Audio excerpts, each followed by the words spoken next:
नमस्कार. मी भाऊ तोरसेकर. तुम्ही बघत आहात प्रतिपक्ष. मित्रांनो, समोरची परिस्थिती बघितली की कधी कधी आपण गोंधळात पडतो. कारण जे शब्द आपल्या कानावर पडत असतात आणि ज्याचे शब्द आहेत त्याची कृती आपल्याला दिसत असते, त्या दोघांचा मेळ बसत नसतो. अनेकदा आपण ऐकलं असेल की तुझा चेहरा काहीतरी सांगतोय आणि तुझ्या तोंडातून बाहेर पडणारे शब्द काहीतरी भलतच सांगतायत, असंही आपण ऐकलेलं आहे.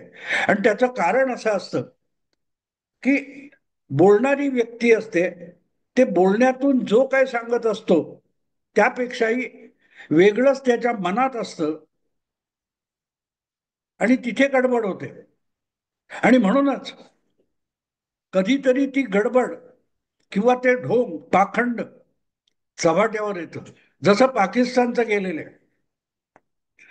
गेली 15-20 वर्ष पाकिस्तान कुरापती करायचा, पण भारताने डोळे वटारले तरी ताबडतोब सगळ्या जगाला अणुयुद्धाची भीती घालून सगळ्या जगाचं भारतावर दडपण आणलं जायचं. हे ऑपरेशन सिंदूरच्या एका फटक्यात पंतप्रधान नरेंद्र मोदी यांनी हा सगळा ब्लॅकमेल संपवून टाकलाय. आणि त्यामुळे करायचं तर काय करायचं ही चिंता एकट्या पाकिस्तानला आहे. असा जर आपल्या डोक्यात भ्रम असेल तर तो काढून टाका. कारण पाकिस्तानच्या या भ्रमाला किंवा भूलभुलैयाला फसलेले जे लोक होते, असे अनेक लोक आपण इतके दिवस मूर्खासारखं पाकिस्तानला पाठीशी का घातलं याचा पश्चाताप आता करत आहे. की नरेंद्र मोदी सारखा एक नवा जागतिक नेता, पाकिस्तानचा 10 वर्षाचा, भारताचा 10 वर्षाचा पंतप्रधान एका फटक्यामध्ये पाकिस्तानचा नक्षा उतरून टाकतो. जो पाकिस्तान अण्वस्त्र अण्वस्त्र आमची असा धाक घालत होता, त्याची पाचावर धारण बसते. मग आपण जगातले सगळ्यात शहाणे जागतिक राजकारण करणारे, मग आपल्याला हे का लक्षात आलं नाही याचा पश्चाताप अनेक देशांना, एकापेक्षा एक महान मोठे देश महाशक्ती मानले जाणारे, त्यांनाही संभ्रमात टाकलेले. आणि त्याचं कारण असं आहे की कधी ना कधी खोट चव्हाट्यावर येतं. आणि तेच झालेलं आहे. पाकिस्तानची अण्वस्त्र ही खरोखरच पाकिस्तानची आहेत का, हा प्रश्न म्हणूनच ऐरणीवर आलेला आहे. ऐरणीवर आलेला आहे की भारताला महाशक्ती होण्याची क्षमता असून सुद्धा दाबून ठेवायचा म्हणून जगातल्या महाशक्तींनी जाणीवपूर्वक आणि योजनापूर्वक पाकिस्तानला अणुसज्ज देश आहे असा आभास निर्माण करायला जगातल्या अशा महाशक्तींनी मदत केली. आणि त्यातून हे पाखंड थोतांड आवाज उभा राहिला, ही सुद्धा एक शक्यता आहे आणि ती नाकारता येत नाही. आणि म्हणून विचार करण्यासारखी एक गोष्ट मी तुमच्या समोर आज ठेवतोय की दीर्घकाळ पाकिस्तान आमच्याकडे इतकी अण्वस्त्र आहेत आणि आमच्याकडे असलेले अणुबॉम्ब वगैरे हे दिवाळीचे फटाके नाहीत, अशी भाषा बोलत होता पाकिस्तान. त्याची पाचावर धारण का बसली? आणि दुसरी गोष्ट म्हणजे जी काय अण्वस्त्र पाकिस्तानमध्ये आहेत, आहेत यात शंका नाही, आहेत यात शंका नाही, पण ती अण्वस्त्र खरोखरच पाकिस्तानची आहेत का, हा प्रश्न गंभीर आहे. अतिशय बारकाईने त्याचा विचार करावा लागतो. ज्या प्रकारे अवघ्या 4 दिवसामध्ये किरकोळ 2 दिवस हल्ले करून किंवा दोन क्रमामध्ये हल्ले केले, पहिल्या 6-7 तारीख आणि नंतर 9-10 तारीख, या दोन अपरात्री भारताने जे काय हल्ले चढवले ते किरकोळ आहेत. किरकोळ म्हणजे युद्ध म्हणत, युद्ध ज्या पातळीवर लढलं जातं त्या पातळीवर भारताने 6-7 आणि 9-10 मे रोजी जे हल्ले केले पाकिस्तानवर ते अत्यंत किरकोळ होते. आणि त्या हल्ल्यांना सुद्धा पाकिस्तान तोंड देऊ शकला नाही. पारंपरिक युद्धाच्या व्यवस्थेमध्ये सुद्धा पाकिस्तान भारताच्या पासंगाला पुरला नाही आणि रडत मरत एकदाचा युद्धविराम करा, थांबा थांबा थांबा, इतकी गयावया करायची पाकिस्तानवर का पाळी आली, याचा विचार म्हणूनच करावा लागतो ज्या देशाकडे अणुसज्जता आहे असा देश इतका घाबरणार नाही. आणि तुम्हाला आठवत असेल तर पाकिस्तानच्या पंतप्रधानापासून, सेनाप्रमुखापासून, अगदी संरक्षण मंत्र्यापर्यंत काय काय भाषा बोलत होते की आमच्या अस्तित्व धोक्यात आल्याचा विषय निघालाच तर आम्ही भारतावर अणुबॉम्ब टाकायला मागे पुढे बघणार नाही, किंवा सिंधूचं पाणी रोखलं तर रक्ताच्या नद्या वाहतील, इथपर्यंत भाषा बोलणारे आता इतके रडकुंडीला का आलेत? साधा प्रतिकार भारताचा करण्याची क्षमता त्यांच्यात का राहिली नाही? तर त्याचं एकमेव कारण मला तरी असं दिसतं की अण्वस्त्र पाकिस्तानकडे आहेत, पण त्या अण्वस्त्राच्या बळावर जेवढी दादागिरी पाकिस्तान करत होता ती अण्वस्त्र पाकिस्तानची नसावीत. साधी सरळ गोष्ट आहे मित्रांनो.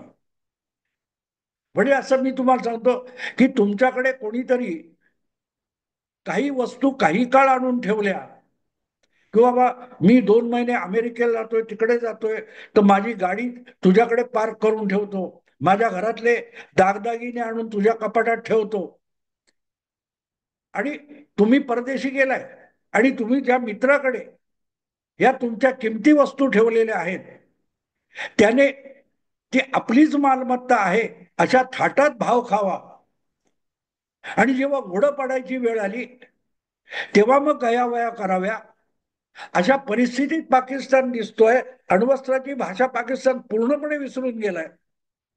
किंबहुना पारंपरिक युद्धामध्ये सुद्धा आपला टिकाव भारतापुढे एक आठवडाभर लागणार नाही याची खात्री असल्यासारखा पाकिस्तान वागतोय. तेव्हा विचार करावा लागतो की जी अण्वस्त्र अण्वस्त्र आमची 130 अण्वस्त्र वगैरे बोलत होते ती खरोखरच पाकिस्तानची आहेत की दुसऱ्या कोणाची आहेत.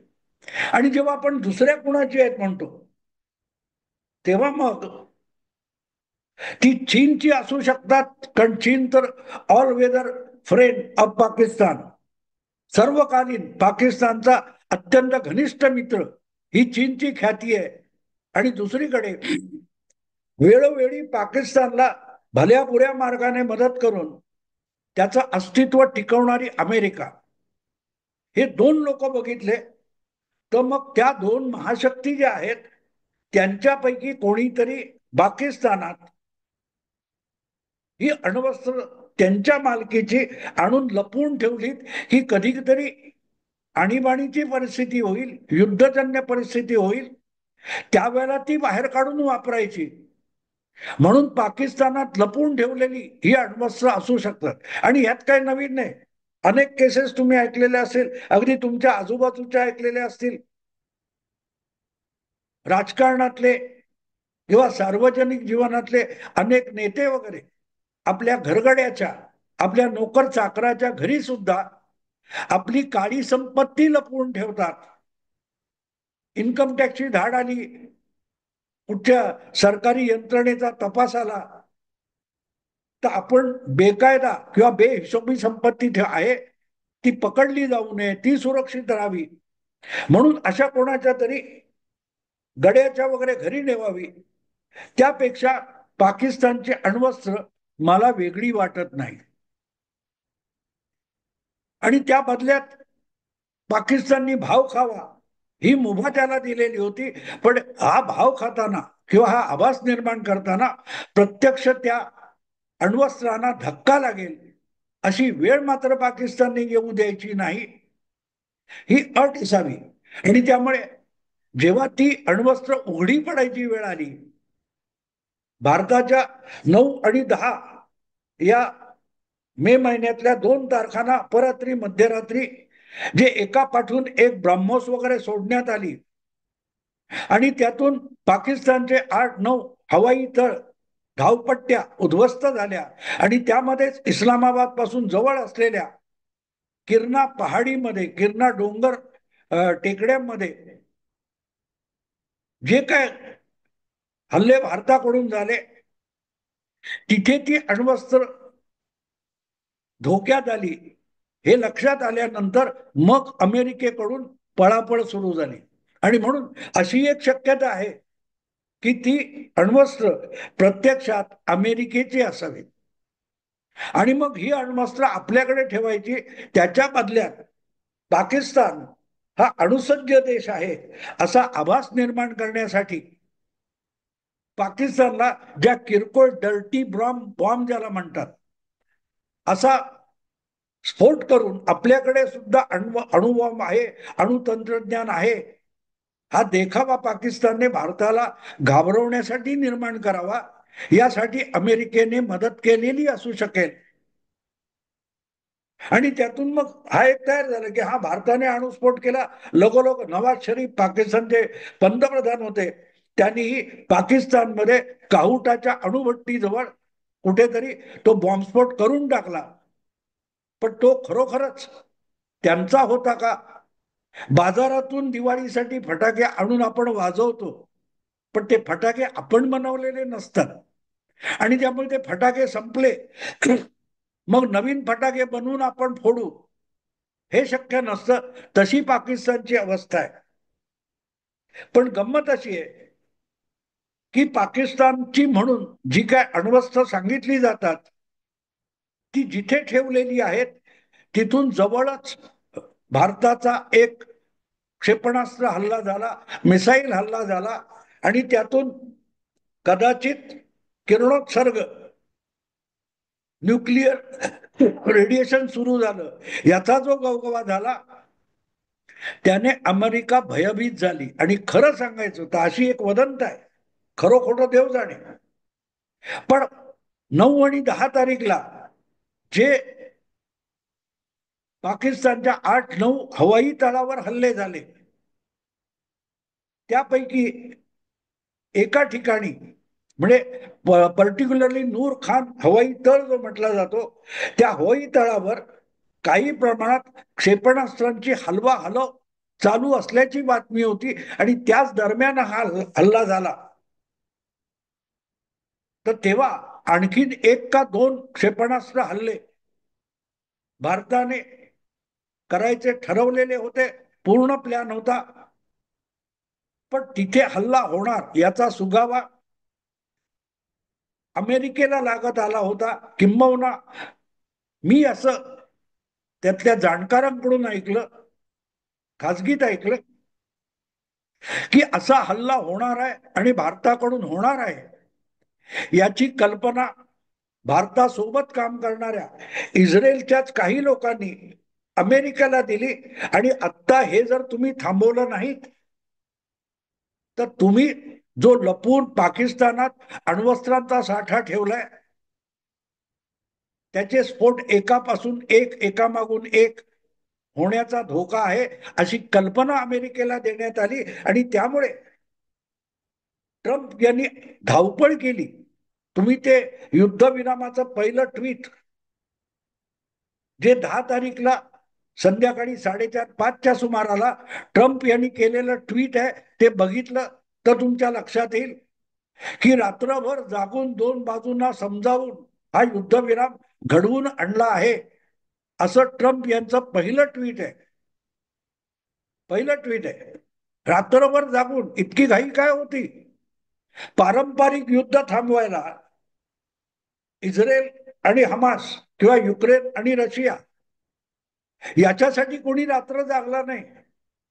मग भारत आणि पाकिस्तान यांच्यात जे सिंदूर ऑपरेशन म्हणून युद्ध चिरकुट झालेलं आहे, छोटस युद्ध झालेलं आहे, त्याने अमेरिकेच्या तोंडचं पाणी का पळालं? रात्रभर जागून अमेरिकेचा अध्यक्ष आणि अमेरिकेची प्रशासन व्यवस्था भारताबरोबर घाई गर्दीने बोलणी करून युद्धविरामाच्या फुशारक्या का मारायला लागले हा प्रश्न सोडवला जाणं आवश्यक आहे. आणि तिथे आपल्या लक्षात येतं की सवाल पाकिस्तानवरच्या हल्ल्याचा किंवा पाकिस्तानी अण्वस्त्रांचा नव्हता, तर ती अण्वस्त्र पाकिस्तानच्या आवाक्यातली नाहीत, पाकिस्तानला उडवता येणार नाहीत, चालवता येणार नाहीत. पण तिथे कुठेही धक्का बसला तरी एकामागून एक साखळी स्फोट सुरू होतील, चेन रिॲक्शन सुरू होईल, या भीतीने अमेरिकेची गाळण उडाली होती. आणि म्हणून ट्रम्प यांनी जो आटापिटा केलाय तो बघितला तर कळतं की जी अण्वस्त्र पाकिस्तान आपली आपली आपली म्हणून सांगतो, आम्ही अण्वस्त्र सज्ज आहे म्हणून सांगतो, तो पाकिस्तान बिलकुल अण्वस्त्र सज्ज नाहीये. नाहीये अण्वस्त्र. हा, त्यांच्याकडे अण्वस्त्र आहेत, पण ती पाकिस्तानने निर्माण केलेली नाही किंवा पाकिस्तानच्या मालकीची नाही. आणि ती उडवण्यासाठी आवश्यक असलेलं तंत्रज्ञान आणि अनुभव पाकिस्तानच्या गाठीशी नाहीये. पण जर तिथे काही झालं, फटाक्याचं दुकान फुटलं, तर सगळ्यात पहिला नष्ट होणार तो पाकिस्तानचा प्रदेश असेल, हे नक्की आहे. आणि इथे मला एक गोष्ट लक्षात आणून द्यायची की जगाची गाळण का उडाली, एक झलक दाखवली भारताने, एक झलक दाखवली की आमच्याकडे काय काय शस्त्रास्त्र आहेत, काय काय क्षेपणास्त्र आहेत आणि ती किती भेदक आहेत. पाकिस्तानचा एअर डिफेन्स म्हणजे चीनने निर्माण केलेली एक यंत्रणा आहे. ती यंत्रणा भेदून भारताने इतके नेमके हल्ले चढवलेले आहेत की ते हल्ले बघितल्यानंतर ज्याच्या मालकीची क्षेपणास्त्र आहेत, हा त्याची बोबडी वळलेली, त्याची बोबडी वळलेली. आणि म्हणून अचानक तुम्हाला दिसेल की ऑपरेशन सिंदूर मध्ये जो काय तथाकथित युद्धविराम झाला म्हणतात, जो भारताने नाकारलेला आहे, त्यांनी सांगितलेलं ऑपरेशन सिंदूर ऑन म्हणजे चालू आहे, आम्ही थांबलेलो आहोत, आम्ही पॉज घेतलाय, आम्ही टाइम प्लीज केलेलं आहे. परत कुठच्याही क्षणी आम्हाला वाटलं की पाकिस्तानकडून कुरापत होते, तर आम्ही परत विनाविलंब हे ऑपरेशन सिंदूर चालू करू आणि उरलेला पाकिस्तान आहे त्याला पुरता लोळा पांगळा करून टाकू. ही धमकी पाकिस्तानसाठी आहे. आणि चीन आणि अमेरिका याच्या सकट अगदी युरोपातले देश सुद्धा हडबडून गेले, हडबडून गेले. कारण या सगळ्या प्रकारामध्ये भारताने वापरलेली जी शस्त्रास्त्र आणि साधनं आहेत, ज्या यंत्रणा आहेत, त्या संपूर्ण भारतीय बनावटीच्या आहेत. आणि युद्ध अखेरपर्यंत चालवण्यासाठी लागणारी शस्त्रास्त्र निर्मिती करण्याची क्षमता भारताने दाखवलेली आहे. आणि त्याच्या समोर अमेरिका असो किंवा चीन असो, यांच्यापैकी सगळ्यांची शस्त्र आणि अस्त्र निकम्मी ठरलेली आहेत. ज्याला जगातला सर्वोत्तम ड्रोन निर्माता मानलं जातं, त्या तुर्कस्तानची सगळीच्या सगळी ड्रोन ही भारताच्या ऑपरेशन सिंदूर मध्ये पूर्णपणे निकामी ठरली. आणि त्यामुळे आज घडीला चीन असो किंवा अमेरिका असो, दोघांनाही भारताच्या सेनेची, लढण्याच्या क्षमतेची आणि अस्त्रशस्त्र अण्वस्त्रांची भीती रात्रभर झोप लागू देत नाहीये. आणि म्हणून पहिल्यांदा या सगळ्या विषयामध्ये जर महत्वाचा मुद्दा काय असेल, तर पाकिस्तानकडे असलेली अण्वस्त्र कोणाची आहेत याचा भारताने आणि जगाने विचार केला पाहिजे. जर भविष्यात भारत पाक युद्धातून अणुयुद्धामध्ये जग ओढलं जायला नको असेल, तर जगाने याचा विचार करायचा आहे की पाकिस्तानकडे दडवून ठेवलेली, गुप्त जागी ठेवलेली किंवा भारताला नेमकी माहिती असलेली जागा जिथेही अण्वस्त्र आहेत, ती अण्वस्त्र कोणाची. मित्रांनो, मी आता इथेच थांबतो. आवडलं लाईक करा, शेअर करा आणि प्रतिपक्षाला सबस्क्राईब करा. नमस्कार.